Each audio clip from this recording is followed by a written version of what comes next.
Samajwadi party के राष्ट्रीय महासचिव व विधायक शिवपाल सिंह यादव के गढ़ में सूबे के मुख्यमंत्री योगी आदित्यनाथ जमकर गरजे। उन्होंने समाजवादी पार्टी व कांग्रेस पर जमकर निशाना साधा। मैनपुरी लोकसभा से भारतीय जनता पार्टी के प्रत्याशी ठाकुर जयवीर सिंह के समर्थन में योगी आदित्यनाथ जनसभा को संबोधित करने पहुंचे थे। जसवंतनगर के हिंदू विद्यालय इंटर कॉलेज के रामलीला मैदान में आयोजित विशाल जनसभा में उन्होंने क्या कहा, देखिए पूरी विस्तृत रिपोर्ट।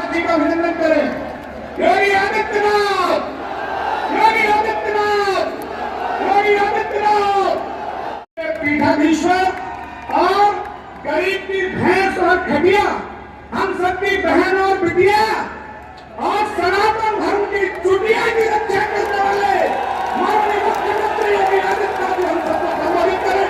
योगी आदित्यनाथ, योगी आदित्यनाथ। भारत माता की, भारत माता की वंदे वंदे। गरीबों के नाम पर आने वाले, जाति के नाम पर शासन करने वाले लोगों ने कभी भी गरीब को उसका हक देने का काम नहीं किया। मोदी जी ने 10 वर्ष के अंदर जो प्रयास किए, इन 10 वर्षों के प्रयासों का परिणाम है कि 25 करोड़ लोग गरीबी रेखा से उभरे हैं। 80 करोड़ लोग फ्री में राशन की सुविधा का लाभ प्राप्त कर रहे हैं। 60 करोड़ लोगों को आयुष्मान भारत में 5 लाख रुपए की स्वास्थ्य बीमा का कवर मिल रहा है और 50 लाख लोग ऐसे, 50 करोड़ लोग देश के अंदर ऐसे हैं जिन गरीबों के जनधन अकाउंट खोल करके उन्हें शासन की योजना सीधे उनके खाते में पहुंच रही है। बहनों और भाइयों, 12 करोड़ किसानों को प्रधानमंत्री किसान सम्मान निधि का लाभ, 12 करोड़ गरीब घरों में शौचालय का निर्माण, 10 करोड़ लोगों में रसोई गैस का सिलेंडर वितरित होना, 10 करोड़ लोगों, 10 करोड़ महिला स्वयंसेवी समूह के माध्यम से महिलाओं को आर्थिक स्वावलंबन की ओर अग्रसर करना, 4 करोड़ गरीबों के मकान बन जाना और 2.5 करोड़ घरों तक बिजली पहुंचाने का काम मोदी जी के नेतृत्व में भारतीय जनता पार्टी की सरकार ने देश के अंदर हर गांव, हर गरीब, हर किसान, हर नौजवान और हर महिला के जीवन में खुशहाली लाने के लिए किया। बहनों भाइयों, एक तरफ विकास और विकसित भारत की संकल्पना के साथ मोदी जी इस 2024 के लोकसभा चुनाव में आपके सामने हैं और दूसरी ओर सपा, कांग्रेस का इंडी गठबंधन और बहुजन समाजवादी पार्टी अपने अपने कुनबे के साथ फिर से इस चुनाव में आ गई है। जैसे सपा की सरकार के समय में ये लोग व्यापारियों पर कार्य बरपाते थे, बेटी की सुरक्षा में सेब लगाने का कार्य करते थे। क्या इस प्रकार की छूट मिलनी चाहिए? क्या मिलनी चाहिए? क्या नौजवानों के साथ खिलवाड़ करने की छूट मिलनी चाहिए? क्या? और मैं पूछना चाहता हूं फिर समाजवादी पार्टी के नेतृत्व से, वे जवाब दे इन माफियाओं के द्वारा गाजीपुर में भारतीय जनता पार्टी के विधायक कृष्णानंद राय समेत 6 लोगों की हत्या एक साथ की गई थी। एक साथ की गई थी। श्रीमती अलका राय भी तो हमारी विधायक थी। क्या उसके मंगलसूत्र की भी कभी चिंता हुई समाजवादी पार्टी के लोगों को? जो लोग मारे गए थे, कृष्णानंद राय के साथ शहीद हुए थे, उनकी विधवाओं का क्या हुआ? नंदकिशोर उल्टा विश्व हिंदू परिषद के अंतर्राष्ट्रीय कोषाध्यक्ष थे। नंदकिशोर उल्टा के निर्मम हत्या कर दी गई थी, अपहरण करके निर्मम हत्या माफियाओं के द्वारा समाजवादी पार्टी की सत्ता के समय इनके द्वारा प्रश्रय इन माफियाओं के द्वारा कर दी गई थी, उनकी विधवा का क्या हुआ? और आपने प्रयागराज में राजूपाल और देशपाल की निर्मम हत्या के दृश्य को भी देखा होगा। बहनों और भाइयों, हम प्रश्न पूछना चाहते हैं समाजवादी पार्टी से, क्या राजूपाल ये भी तो पिछड़ी जाति के थे और देशपाल भी तो पिछड़ी जाति के थे, इनकी विधवाओं के मंगलसूत्र क्या हुए? कभी इन्होंने कभी अपने कृत्यों पर पश्चाताप करने का भी प्रयास समाजवादी पार्टी ने किया है? ये देश के साथ खिलवाड़ करने का काम कर रहे हैं, देश की कीमत पर राजनीति करना चाहते हैं। बहनों और भाइयों, आज हम सब आपसे यही कहने के लिए आए हैं, भारतीय जनता पार्टी देश के लिए राजनीति करती है। यह देश विकसित भारत के रूप में स्थापित हो, आत्मनिर्भर भारत बने। आत्मनिर्भर भारत बनेगा तो आत्मनिर्भर युवा बनेगा, आत्मनिर्भर महिलाएं बनेगी, आत्मनिर्भर किसान बनेगा, आत्मनिर्भर व्यापारी बनेगा और देश के अंदर खुशहाली आएगी। और मोदी जी इसी के लिए कार्य कर रहे हैं। और गरीबी कैसे हटाएंगे? गरीबी हटाने के लिए कह रहे हैं कि हम आपकी प्रॉपर्टी का सर्वे करवाएंगे, यानी आपके बाप दादों ने, आपके माँ बाप ने अगर कोई मकान एक शहर में बना दिया, एक गांव में बना दिया, आपके परिवार में 5 लोग हैं और 2 कमरों में रह सकते हैं, 4 कमरे हैं, तो 2 कमरे को ये लोग कांग्रेस और सपा के लोग हड़पने का कार्य कर रहे हैं कि हम सर्वे करा देंगे। अरे मेहनत करेगा हमारा आदमी और हड़पने के लिए फिर एक कांग्रेस और सपा के गुंडों को आप चुड़ देंगे कि वे आपकी संपत्ति को हड़पने का काम करेंगे? क्या ये अधिकार देंगे आप? लेकिन कांग्रेस और सपा का, इंडी गठबंधन का घोषणा पत्र इस बात को कहता है। और बहनों और भाइयों, में उनका बयान पढ़ रहा था, कह रहे थे कि मोदी जी ने कहा है कि माता बहनों के मंगलसूत्र पर भी संकट आने वाला है। हमारी हिंदुस्तान की संस्कृति है, शिष्टाचार है, परंपरा है कि हमारी माता बहनें स्त्री धन के रूप में जेवर को अपने यहां संभाल करके रखती। दुनिया के अंदर कहीं नहीं मिलता, केवल हिंदुस्तान में हमारी 5 माताएं बहनें रखती हैं। जेवर, मंगलसूत्र भी होता है, गले का हार भी होता है, लॉकेट भी होता है, और भी उनके पास अपने जेवर होते हैं। पैसा होता है, उसको संभाल के रखती हैं, फिर जेवर खरीदती है, सोना खरीदती है, चांदी खरीदती है। हर परिवार में 1 तोला से लेकर के 1 किलो तक का सोना जरूर मिल जाएगा, क्योंकि वही उसकी अमानत होती है, वही उसका संस्कार होता है और फिर वही अपने आने वाली पीढ़ी को विरासत में देती है। कांग्रेस के लोगों की बुरी दृष्टि उस पर है और प्रधानमंत्री मोदी जी ने उसी ओर इशारा किया था। लेकिन बड़ा हास्यास्पद बयान यहां से समाजवादी पार्टी के नेत्री का आया। उनके द्वारा कहा जा रहा है कि मोदी जी पुलवामा के शहीदों के जो विधवा है उनके मंगलसूत्र का क्या हुआ? बहनों और भाइयों, हम भी पूछना चाहते हैं समाजवादी पार्टी की नेत्री से, जिन राम भक्तों का लहू समाजवादी पार्टी की सरकार में अयोध्या में बहाने का कार्य समाजवादी पार्टी की सरकार ने किया था, और नौजवानों के परिवार की विधवाओं का क्या हुआ, उनके मंगलसूत्र का क्या हुआ?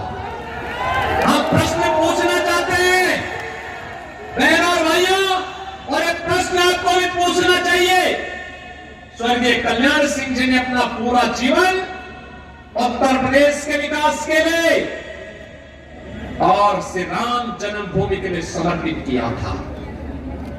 कल्याण सिंह जी की मृत्यु हुई, होता है, मृत्यु होती है। मुलायम सिंह जी की मृत्यु पर मैं स्वयं उनके पैतृक गांव में आया था और सेठई में आकर के मैंने स्वयं वहां श्रद्धांजलि अर्पित की थी, क्योंकि वे उत्तर प्रदेश के मुख्यमंत्री के रूप में उनकी कुछ न कुछ सेवाएं तो थी। मैं आया था, मेरी पार्टी के लोग आए थे, प्रधानमंत्री जी ने शोक व्यक्त किया था, लेकिन स्वर्गीय कल्याण सिंह जी की मृत्यु पर समाजवादी पार्टी के अध्यक्ष और समाजवादी पार्टी की तरफ से कोई शोक संवेदना नहीं व्यक्त की गई। बहनों और भाइयों, स्वर्गीय कल्याण सिंह जी के साथ इस प्रकार का भेदभाव, और अभी आपने देखा होगा एक माफिया मरा था, उस माफिया के लिए खतिया पढ़ने के लिए समाजवादी पार्टी के लोग कैसे विवाह विलाप कर रहे थे।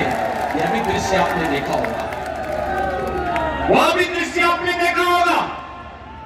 क्षेत्र की जसवंत नगर और करहल विधानसभा क्षेत्र से जुड़े हुए सभी उपस्थित बहनों और भाइयों, यहां की वीर भूमि को नमन करते हुए आप सभी का मैं हृदय से अभिनंदन करता हूं। बहनों और भाइयों, देश के अंदर लोकसभा का चुनाव चल रहा है और लोकसभा का चुनाव पहले चरण का संपन्न हो चुका है।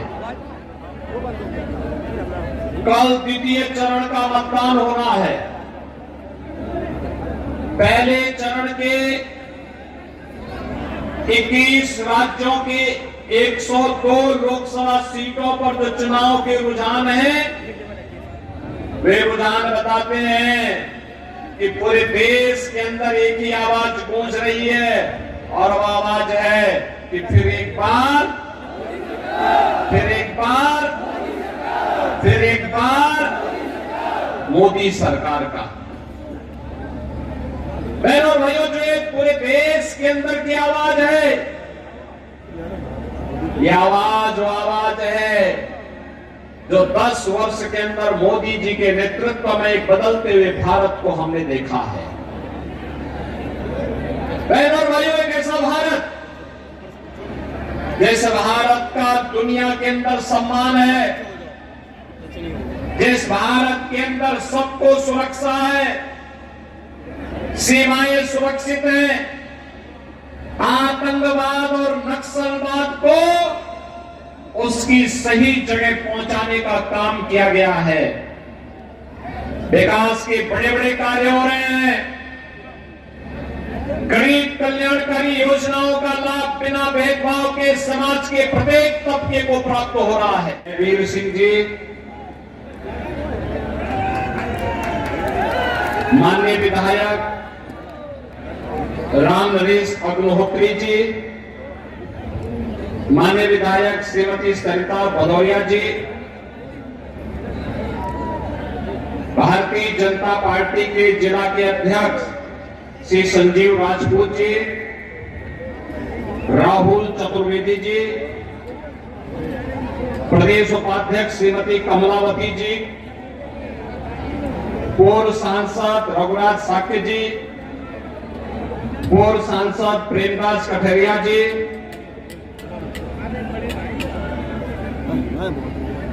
श्री प्रेम सिंह साक्य जी,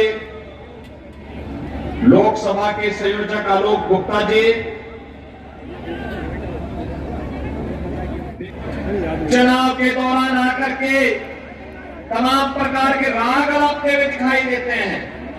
मैं पूछना चाहता हूं बहनों और भाइयों, आप लोगों से मैं पूछना चाहता हूं आपसे, एक बार समाजवादी पार्टी से पूछिए कि समाजवादी पार्टी एक तो बात कहे कि जब अयोध्या में प्रभु श्री राम लला की 500 वर्षों के बाद प्राण प्रतिष्ठा की बात आई, तो कांग्रेस और समाजवादी पार्टी के लोगों ने कार्यक्रम का बहिष्कार क्यों किया? क्या अयोध्या में रामलला का भव्य मंदिर नहीं बनना चाहिए था? क्या आप राम मंदिर के पक्ष में हैं या विरोध में? आप पक्ष में है ना? राम मंदिर बनना चाहिए ना? समाजवादी पार्टी ने और कांग्रेस ने विरोध किया। बहनों भैया, मुझे एक बात बताओ, क्या सपा को कांग्रेस के साथ गठबंधन करना चाहिए था क्या? अच्छा, जो कांग्रेस कहती है कि राम और कृष्ण हुए ही नहीं, यानी राम के अस्तित्व को भी झुठलाते हैं, भगवान कृष्ण के अस्तित्व को भी झुठलाते हैं, और फिर भी समाजवादी पार्टी जबरदस्ती कांग्रेस के गले में हार बनना चाहती है। ये तो है इनके हाल। और ये किसके लिए? आपने कल कांग्रेस के एक महत्वपूर्ण नेता के सलाहकार के वक्तव्य को आपने पढ़ा होगा। उन्होंने क्या वक्तव्य दिया? उन्होंने वक्तव्य दिया। उनका वक्तव्य है कि देश के अंदर कांग्रेस नेतृत्व की सरकार आएगी तो विरासत टैक्स लगाएगी। बहनों और भाइयों, ये विरासत टैक्स क्या है मालूम है आपको? ये विरासत टैक्स है कि आपके बाप दादों ने जो संपत्ति अर्जित की है, इस संपत्ति के बाद आधी संपत्ति कांग्रेस और समाज के लोग हड़प लेंगे। आपको संपत्ति से वंचित करने का एक कुत्सित प्रयास। दूसरा, इनके द्वारा कहा जा रहा है, कल कांग्रेस के लोगों ने कर्नाटक के अंदर क्या किया? कर्नाटक में कांग्रेस की सरकार है। उन्होंने कहा ओबीसी के आरक्षण में उन्होंने 32% आरक्षण बहनों और भाइयों मुस्लिम लोगों को दे दिया। यानी कांग्रेस ओबीसी से बने थे क्या? उत्तर प्रदेश के मुख्यमंत्री प्रदेश की जनता ने बनाने का निर्णय लिया था माननीय मुलायम सिंह यादव जी को, लेकिन उत्तर में उन्होंने दशा में लगी। लेकिन हुआ क्या? जैसे ही अखिलेश जी आप लोग उत्तर प्रदेश की शक्ति संभाली तो जैसे जैसे चूहे निकलते हैं ऐसे यहाँ के पालतू अपराधी, पालतू गुंडे, पालतू माफिया, गुंडई, अराजकता, जमीनों पे कब्जे, चोर वसूली। अरे यहाँ जसवंत नगर वाला कलर में था, एक गाड़ी चलती थी 13 बने होती थी, 6 लाख बने और 3 गाड़ी का काफिला होता था तो 15 लाख में होती थी नहीं होती थी। अब किसी असहाय को, किसी भी समाज के व्यक्ति का गुंडई करके उसकी जमीन पर कब्जा कर ले, किसी माई के लाल की हकीकत नहीं, आपके साथ सम्मान को टैक्स पहुंचा ले, आप सुशासन और राम राज्य है क्या नहीं? बड़ा कहते हैं का निधन हुआ था, अंत्येष्टि की रात ठंडी नहीं हो पाई थी, तब तक लोकसभा का चुनाव हो गया था। सभी दलों के नेताओं ने, हम सब लोगों ने जाकर के आदरणीय मुलायम सिंह यादव जी को श्रद्धांजलि देने का काम किया था। और उसी सहानुभूति की नाव पर बैठ के आपकी बेहतरी केंद्र सरकार की कितनी योजनाओं को ला करके यहाँ दिया, प्रदेश सरकार की कितनी योजनाओं का लाभ आपने जनता के बीच में दिया, कोई लाभ मिला? एक बता दो कहीं सांसद जी कुछ लेना, इसलिए कर देना कि महिला है। अब ये बता दो कितने एक आदमी हाथ उठा के बता दो कि चुनाव से पहले, अब तो प्रत्याशी हैं, उससे पहले 1.5 साल में आप अपने सांसद जी के दर्शन कर पाए। अरे आप दर्शन कहाँ से कर लोगे, ये आपको कहना चाहता हूँ। ऐसे सांसद को दोबारा चलेगा निश्चित रूप से साफ ही करने जा रहे हैं। इसलिए आप लोगों ने कला ध्वस्त करना है। और मैं समझता हूँ कि बाकी की बहुत सारी बातें माननीय मुख्यमंत्री जी आपके बीच में रखने वाले हैं। वो अपनी बात राष्ट्रीय स्तर पर क्या होगा, आपके विकास का क्या होगा, पूरे प्रदेश का। आज जिस तरीके से माननीय मुख्यमंत्री के नेतृत्व में कानून का राज हो, सुशासन हो, हमारे हिंदुस्तान का गिरोह इंजन बनता हो, उत्तर प्रदेश हो, 40 लाख करोड़ का ग्लोबल इन्वेस्टर समिट में एक सबसे बड़ा निवेश 7 तारीख तक का समय हमें मिलेगा।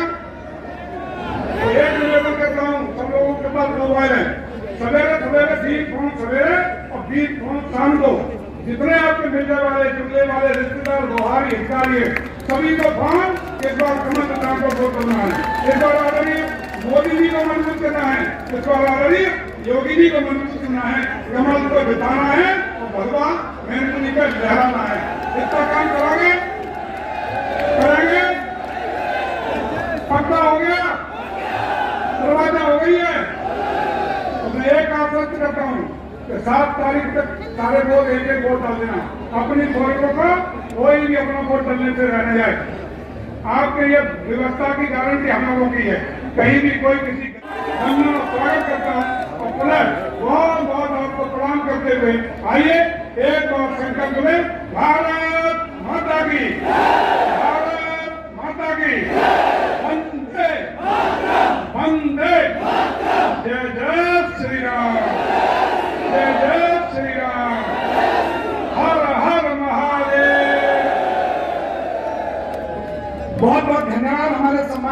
ऐतिहासिक श्रीमान जयवीर सिंह जी। अब हम सबको संबोधित करने के लिए हम सबके नेता उत्तर प्रदेश के